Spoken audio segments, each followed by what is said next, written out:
പ്രിയപ്പെട്ട സഹോദരങ്ങളെ, മഹാനായ പ്രവാചകൻ സല്ലല്ലാഹു അലൈഹി വസല്ലമ തങ്ങൾ പറഞ്ഞു, അള്ളാഹു എന്തെങ്കിലും മുസീബത്ത് നൽകിയാൽ, അള്ളാഹു എന്തെങ്കിലും ഒരു പരീക്ഷണം നൽകിയാൽ, ആ പരീക്ഷണത്തിലൂടെയും നമ്മുടെ പാപങ്ങൾ അള്ളാഹു പുറത്തു തരുമെന്ന് നബി മുഹമ്മദ് മുസ്തഫ സല്ലല്ലാഹു അലൈഹി വസല്ലമ തങ്ങൾ പറയുന്നു, പടച്ചവൻ എന്തെങ്കിലും ഒരു പരീക്ഷണം നൽകിയാൽ ആ പരീക്ഷണത്തിലൂടെയും അള്ളാഹു നമുക്ക് തരുന്നത് നമ്മുടെ പാപം പൊറുക്കണേ.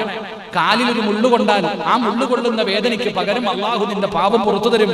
മഹാനായ നബിയുനാ റസൂലുള്ളാഹി സ്വല്ലല്ലാഹു അലൈഹി വസല്ലമ തങ്ങൾ മുത്തുനബി നമുക്ക് അവിടെ നിന്ന് പഠിപ്പിച്ചു തരുന്നു. എന്റെ പ്രിയമുള്ള സഹോദരങ്ങളെ, ഏതെങ്കിലും ഒരു മുസീബത്ത് ഉണ്ടായാൽ ആ മുസീബത്തിലൂടെ റബ്ബ് നമ്മുടെ പാപം പൊറുക്കുകയാണ്. അള്ളാഹുവിന്റെ പ്രവാചകൻ അവിടെ നിന്ന് പറയുന്നു, മഹാനായ ജാബിർ റളിയല്ലാഹു തആല അൻഹു റിപ്പോർട്ട് ചെയ്യുന്ന ഹദീസ്, എന്റെ പ്രിയമുള്ളവരെ, നമുക്ക് എന്തെങ്കിലും മുസീബത്ത് ഉണ്ടായാൽ ആ മുസീബത്തിലൂടെ അള്ളാഹു നമ്മുടെ പാപങ്ങൾ പുറത്തു തരുന്നു. അതുപോലെ തന്നെ മഹാനായ മുഹമ്മദ് ബിൻ കഅബ് റളിയല്ലാഹു തആല അൻഹു റിപ്പോർട്ട് ചെയ്യുന്ന ഹദീസ്, മൂസാ നബി അലൈഹിസ്സലാം അള്ളാഹുവിനോട് ചോദിച്ചു, അള്ളാഹുവേ, നിന്റെ സൃഷ്ടികളിൽ ഏറ്റവും വലിയ പാപി ആരാ പടച്ചവനെ? അള്ളാഹു പഠിക്കാൻ ഭാഗ്യം തരുമാറാകട്ടെ. അള്ളാഹ് പഠിക്കാൻ തരുമാറാകട്ടെ. മൂസാ നബി അലൈഹിസ്സലാം അള്ളാഹുവിനോട് ചോദിച്ചു, പടച്ചവനെ, നിന്റെ അടിമകളിൽ ഏറ്റവും വലിയ പാപി ആരാ? ഇങ്ങോട്ട് നോക്ക്, തിന്നുന്നതിനിടയിൽ മറന്നു പോകരുത്. മാസ്ക് ഒക്കെ ഊരി കളഞ്ഞാൽ എനിക്ക് നിങ്ങളെ കാണുമ്പോൾ ചിരിയാ വരണേ. ഈ മാസ്ക് ഇട്ടിരിക്കുന്ന കാക്കാമാർക്ക് കേൾക്കാൻ വേണ്ടിയാ ഈ ഒറ്റ ഹദീസ് പറഞ്ഞിട്ട് നിർത്താം. എന്നിട്ട് വിചാരിക്കും മാസ്ക് വേണോ വേണ്ടയോ. മാസ്ക് ഇട്ടുകൊണ്ട് ചായ കുടിക്കരുത്. ഈ കുറെ നാട് വഴുതു പറയാതിരുന്നപ്പോ തൊണ്ടയൊക്കെ പോയി. ഇതാ ലൈവൊക്കെ പോകുന്നുണ്ടല്ലോ, കുഴപ്പമൊന്നും ഇല്ലല്ലോ നീ. ഇങ്ങോട്ട് നോക്ക് നടക്കട്ടെ, അൽഹംദുലില്ലാഹ്. ചെരുപ്പോടയിലൊക്കെ അള്ളാഹു ബർക്കത്ത് ചെയ്യട്ടെ, കുഴപ്പമൊന്നുമില്ല.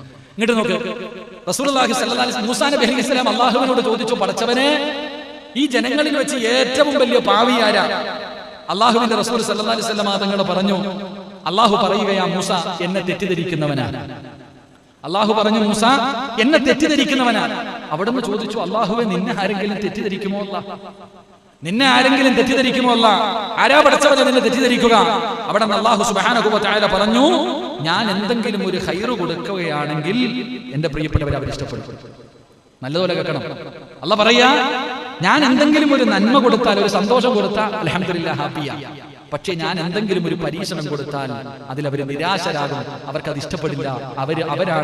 അവരാണ് എനിക്കെതിരെ പ്രവർത്തിക്കുന്നത് എന്ന് നബിയുനാ റസൂലുള്ളാഹി സ്വല്ലല്ലാഹു അലൈഹി വസല്ലം. നിങ്ങൾ ചിന്തിക്കുക, എത്രയോ ഗൗരവത്തോടു കൂടി കാണേണ്ട ഹദീസ്. ജനങ്ങളിൽ ഏറ്റവും വലിയ പാപി, അള്ളാഹു സന്തോഷം കൊടുക്കുമ്പോൾ വലിയ സന്തോഷം, പണം കിട്ടി, വീട് കിട്ടി, മക്കളുടെ വിവാഹമൊക്കെ നടന്നു, അൽഹംദുലില്ലാഹ് റാഹത്ത് പറഞ്ഞു നടക്കും. രോഗമോ പരീക്ഷണമോ കടവായി കഴിഞ്ഞാൽ പോയി. എന്റെ പ്രിയപ്പെട്ട സഹോദരങ്ങളെ, അവനാണ് ഏറ്റവും വലിയ പാവി എന്ന് മഹാനായ നബി മുഹമ്മദ് മുസ്തഫ. അല്ലാഹു നമ്മളെ കാത്തിരക്ഷിക്കുമാറാകട്ടെ. അല്ലേ, കൊറോണയ്ക്ക് മുമ്പ് വരെ കച്ചവടം ഉണ്ടായിരുന്നു, അൽഹംദുലില്ലാഹ് ലാഭം. 5 മാസം ലാഭം ഇല്ലാതായപ്പം പോരാ. 5 മാസം നിന്റെ കച്ചവടത്തിലാണ് എത്ര കാലം ലാഭം കിട്ടി? 5 മാസമല്ലേ കുറഞ്ഞുള്ളൂ. അത് നിന്നെക്കാളും കുറവുള്ള എത്രയോ പാവങ്ങൾ പൂട്ടിയിട്ട് പോയി. നിന്റെ കട ഇപ്പോഴും കച്ചവടം ഉണ്ടല്ലോ, അപ്പൊ അൽഹംദുലില്ലാഹ് അല്ലേ പറയണ്ടേ? എന്റെ പ്രിയപ്പെട്ട സഹോദരങ്ങൾ, അതുകൊണ്ട് എല്ലാവർക്കും കൊറോണയെ പേടി അല്ലേ?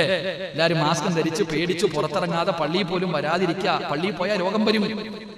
എന്റെ പ്രിയമുള്ള സഹോദരങ്ങളെ, മഹദിയായ ആയിഷ ബീബി റളിയല്ലാഹു തആല അൻഹാ കൊറോണ രോഗത്തെ പേടിച്ചുകൊണ്ട്, കോവിഡിനെ പേടിച്ചുകൊണ്ട് നടക്കുന്ന പള്ളിയിൽ പോലും വരാത്ത മുസ്ലിമേ, ആയിഷ ബീബി റളിയല്ലാഹു തആല അൻഹാ അല്ലാഹുവിന്റെ പ്രവാചകനോട് ചോദിക്കുന്നു, യാ റസൂലല്ലാഹ്, പ്ലേഗ് രോഗമെന്ന് പറഞ്ഞാൽ എന്താണ് നബിയേ?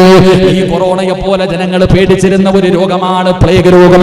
എന്റെ പ്രിയപ്പെട്ടവരെ, ഇവിടെ ഇരിക്കുന്ന പ്രായമുള്ളവർക്ക് ചിലപ്പോൾ അറിയാൻ കഴിയും. അല്ലാഹുവിന്റെ റസൂല് പറഞ്ഞു, ആയിഷ, പ്ലേഗ് എന്ന് പറഞ്ഞാൽ അല്ലാഹുവിന്റെ ഒരു ശിക്ഷയാണ്. പ്ലേഗ് രോഗമെന്ന് പറയുന്നത് അല്ലാഹുവിന്റെ ഒരു ശിക്ഷയാണ്. റസൂലുള്ളാഹി പറയുകയാണ്, അല്ലാഹുവേ, അത് അല്ലാഹുവിനെ മറന്നു നടക്കുന്നവർക്ക് പടച്ചറപ്പ് കൊടുക്കുന്ന ഒരു ശിക്ഷയാ.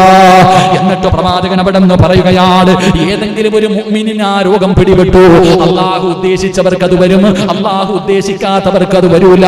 റസൂലുള്ളാഹി പറയുകയാണ്, ഒരു നാട്ടിൽ പ്ലേഗ് രോഗം വന്നു കഴിഞ്ഞാൽ ആ നാട്ടിൽ നിന്ന് പോകാൻ പാടില്ല, നാട് വിടാൻ പാടില്ല. ഇത് അല്ലാഹു വരുമെന്ന് തീരുമാനിച്ചാൽ എനിക്ക് വരുമെന്ന് പറഞ്ഞ് ക്ഷമിച്ചുകൊണ്ട് ആരെങ്കിലും ആ നാട്ടിൽ ജീവിച്ചാൽ അല്ലാഹു അവന് പ്രതിഫലം കൊടുക്കുമെന്ന് നബി മുഹമ്മദ് മുസ്തഫ സല്ലല്ലാഹു അലൈഹി വസല്ലമ തങ്ങൾ പറയുകയാണ്, ഒരു നാട്ടിൽ പ്ലേഗ് വന്നു കഴിഞ്ഞാൽ ഇത് പടച്ച റബ്ബിന്റെ ശിക്ഷയാണ്. അല്ലാഹു ഉദ്ദേശിച്ചവർക്കേ ഇത് വരൂ. നല്ലതുപോലെ കേട്ടോ. അള്ളാഹു ഉദ്ദേശിച്ചവർക്ക് ഇത് വരൂ, അള്ളാഹു ഉദ്ദേശിക്കാത്തവർക്ക് ഇത് വരില്ല. ക്ഷമിച്ചുകൊണ്ട് ആരെങ്കിലും ആ നാട്ടിൽ കഴിഞ്ഞാൽ അവൻ അള്ളാഹു പ്രതിഫലം കൊടുക്കും. ഇനി ആർക്കെങ്കിലും ആ രോഗം വന്ന് മരണപ്പെട്ട അള്ളാഹു അവന് ഷഹീദിന്റെ കൂലി കൊടുക്കുമെന്ന് ആദരവായ പ്രവാചകൻ നബി മുഹമ്മദ് മുസ്തഫ സല്ലല്ലാഹു അലൈഹി വസല്ലമ തങ്ങൾ പറയുമ്പോൾ, എന്റെ പ്രിയപ്പെട്ടവരെ, കോവിഡ് എന്ന് പറയുന്ന ഒരു വൈറസ് കടന്നു വന്നപ്പോ ജനങ്ങൾക്ക് കുടുംബക്കാരുടെ വീട്ടിൽ പോകാൻ പേടിയാണ്, പള്ളിയിൽ പോകാൻ പേടിയാണ്, മറ്റൊരുത്തന്റെ കയ്യിൽ പിടിച്ചിട്ട് മുസാഫഹത്ത് ചെയ്യാൻ പേടിയാണ്, മറ്റൊരാളുടെ ചാരത്ത് പോയി നിൽക്കാൻ പേടിയാണ്, നമസ്കരിക്കുമ്പോ അടുത്തടുത്തിരുന്ന് നിസ്കരിക്കാൻ പേടിയാണ്, കല്ലുചാപ്പിൽ നിരന്ന് നിൽക്കുമ്പോ അകലമില്ല, ബസിന്റെ അകത്ത് യാത്ര ചെയ്യുമ്പോ അകലമില്ല, മാർക്കറ്റിൽ നിൽക്കുമ്പോ പേടിയില്ല, പള്ളിക്കകത്ത് വരുമ്പോ മാത്രം എന്തേ ഇത്ര ഭയം മുസ്ലിമേ? എങ്കിലൊരു ചരിത്രം പറയാ. മഹാനായ മുആദ് ഇബ്നു ജബൽ റളിയല്ലാഹു തആല അൻഹു, മുആദ് ഇബ്നു ജബൽ റളിയല്ലാഹു തആല അൻഹുവിന്റെ നാട്ടില് അതാ പടച്ചവനെ പ്ലേഗ് രോഗം ഇങ്ങനെ പടരുകയാ. നാട്ടുകാർ മുഴുവനും ഓടുകയാണ്. പ്ലേഗ് രോഗം വന്നപ്പോ ജനങ്ങൾ മുഴുവനും നാട് വിടുകയാണ്. മഹാനായ മുആദ് ഇബ്നു ജബൽ റളിയല്ലാഹു തആല അൻഹു നാട് വിട്ടു പോകുന്നവരോട് ചോദിക്കുകയാ, നിങ്ങൾ എവിടെ പോകുകയാ? നിങ്ങൾ എവിടെ പോകുകയാ? അല്ലാഹുവിന്റെ റസൂൽ പറഞ്ഞത് നിങ്ങൾക്ക് ഓർമ്മയില്ലേ? ഇത് അല്ലാഹു നമുക്ക് തന്നിരിക്കുന്ന അവസരമാ, അല്ലാഹു ഇത് നമുക്ക് നൽകിയിരിക്കുന്ന അനുഗ്രഹമാ. എന്തിനാ നാട് വിടുന്നത്? മുആദ് ഇബ്നു ജബൽ റളിയല്ലാഹു തആല അൻഹു പറയുകയാണ്, ഏതെങ്കിലും ഒരു മനുഷ്യന് പ്ലേഗ് രോഗം വന്ന് മരണപ്പെട്ട അവന് ഷഹീദിന്റെ കൂലിയുണ്ടെന്നാ, അവന് ഷഹീദിന്റെ കൂലിയുണ്ടെന്നാ. പിന്നെ എന്തിനാ നിങ്ങൾ ഭയപ്പെട്ടുകൊണ്ട് നാട് വിടുന്നത്? മഹാനായ മുആദ് ഇബ്നു ജബൽ റളിയല്ലാഹു തആല അൻഹു പ്ലേഗ് രോഗം പടർന്നുകൊണ്ടിരിക്കുമ്പോ നാട്ടിൽ തന്നെ നിൽക്കുകയാണ്. അല്ലാഹുവേ, നിന്റെ റഹ്മത്ത് ഞങ്ങൾക്ക് തരണേ അല്ലാ. തന്റെ രണ്ടാമക്കളെയും തന്റെ ഭാര്യമാര്, 2 ഭാര്യമാരുണ്ട്, ആ ഭാര്യമാരെ ഒരുമിച്ചിരുത്തിയിട്ട് മഹാനായ മുആദ് ഇബ്നു ജബൽ റളിയല്ലാഹു തആല അൻഹു ദുആ ചെയ്യുകയാ, അല്ലാഹുവേ, ഷഹീദിന്റെ കൂലിയാണല്ലോ, നിന്റെ റഹ്മത്ത് ഞങ്ങൾക്ക് തരണേ അല്ലാ. മഹാനാവർ നോക്കുമ്പോ, മഹാനായ മുആദ് ഇബ്നു ജബൽ റളിയല്ലാഹു തആല അൻഹു നോക്കുമ്പോ തന്റെ ആരോഗ്യവാന്മാരായ 2 മക്കളുണ്ടല്ലോ, ചെറുപ്പക്കാരായ യോദ്ധാക്കളായ 2 മക്കൾ രോഗം വന്നിട്ട്, പ്ലേഗ് രോഗം വന്നിട്ട് വേദന സഹിക്കാൻ കഴിയാതെ കിടക്കുകയാണ്. വാപ്പ കാണാൻ പോവുകയാ. പ്ലേഗ് രോഗം പിടിച്ചു മരണത്തോട് മല്ലടിച്ചു കൊണ്ടിരിക്കുന്ന മക്കളുടെ ചാരത്ത് ചെന്നിട്ട് ചോദിച്ചു, മക്കളെ, പരാതി വല്ലതുമുണ്ടോ? പ്രയാസം വല്ലതുമുണ്ടോ? മക്കളെ, ക്ഷമിക്ക്, അല്ലാഹു നമുക്ക് സ്വർഗം തരാമെന്ന് പറഞ്ഞിട്ടുണ്ട്. മരണപ്പെട്ട ഷഹീദിന്റെ കൂലിയാ. അൽ ഹഖു മിർ റബ്ബിക ഫലാ തകൂനന്ന മിനൽ മുംതരീൻ.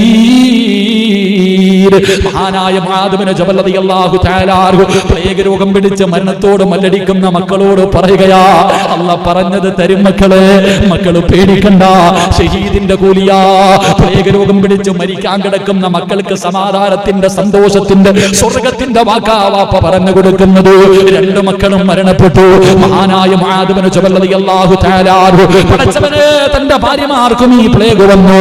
അപ്പോഴും തന്റെ ഭാര്യമാരോട് ചെന്ന്, പടച്ചവരെ, 2 ഭാര്യമാരുണ്ടായിട്ടും വേർതിരിവില്ല, 2 പേരോടും നീതിയായ രീതിയിലാണ് പെരുമാറുന്നത്. മുആദ് ഇബ്നു ജബൽ റളിയല്ലാഹു തആല അൻഹു തന്റെ ഭാര്യമാരോട് യാത്ര പറയുകയാണ്. അവിടുന്ന് പൊരുത്തം ചോദിക്കുകയാണ്. അവർക്ക് സ്വർഗം കിട്ടുമെന്നുള്ള സന്തോഷ വാർത്ത അറിയിച്ചു കൊടുക്കുകയാ. എന്റെ പ്രിയമുള്ളവരെ, 2 ഭാര്യമാരും അവിടെ നിന്ന് മരണപ്പെട്ടു. അവസാനം മുആദ് ഇബ്നു ജബൽ റളിയല്ലാഹു തആല അൻഹു അവിടുന്ന് തനിക്കും പ്ലേഗ് രോഗം വന്നിട്ട് ഈ ലോകത്ത് നിന്ന് ഷഹീദായി പോയെന്ന ചരിത്രം പറയുമ്പോ എന്തിനാ ഭയപ്പെടുന്നത്? വരാനുള്ളത് എവിടെ വെച്ചാണെങ്കിലും വരും. കള്ളുപിടിക്കാൻ ഭയപ്പെടല്ലോ വന്നേ, ബിവറേജ് പോയപ്പോഴല്ലേ വന്നേ, അല്ലാതെ പള്ളി വന്നപ്പോഴല്ലേ വന്നേ. ആ പോയാലും കുഴപ്പമില്ല. അള്ളാഹു നമുക്ക് ഈമാൻ നൽകി അനുഗ്രഹിക്കുമാറാകട്ടെ. അതുകൊണ്ട് പേടിച്ച് നടക്കാതെ അള്ളാഹിനെ പേടിച്ച് ജീവിക്ക്. അള്ളാഹു നമുക്ക് ഭാഗ്യം നൽകി അനുഗ്രഹിക്കുമാറാകട്ടെ. അള്ളാഹു നമുക്ക് ഈമാൻ നൽകി അനുഗ്രഹിക്കുമാറാകട്ടെ. അപ്പൊ എന്റെ പ്രിയപ്പെട്ട സഹോദരങ്ങളെ, നന്മയിലേക്ക് അടുക്ക്, തൗബ ചെയ്യും, മടങ്ങ്. ഇന്ന് കണ്ടവനെ നാട് കാണാത്ത ദുനിയാവ്. അതുകൊണ്ട് എന്റെ പ്രിയമുള്ള സഹോദരങ്ങളെ, അള്ളാഹുവിനോട് ആത്മാർത്ഥമായി ദുആ ചെയ്ത് പശ്ചാത്തപിച്ചു മടങ്ങി ഇനിയുള്ള കാലം അള്ളാഹുവിന്റെ തൃപ്തിയിലും പൊരുത്തത്തിലുമായി ജീവിക്കാൻ അള്ളാഹു ഭാഗ്യം നൽകി അനുഗ്രഹിക്കുമാറാകട്ടെ.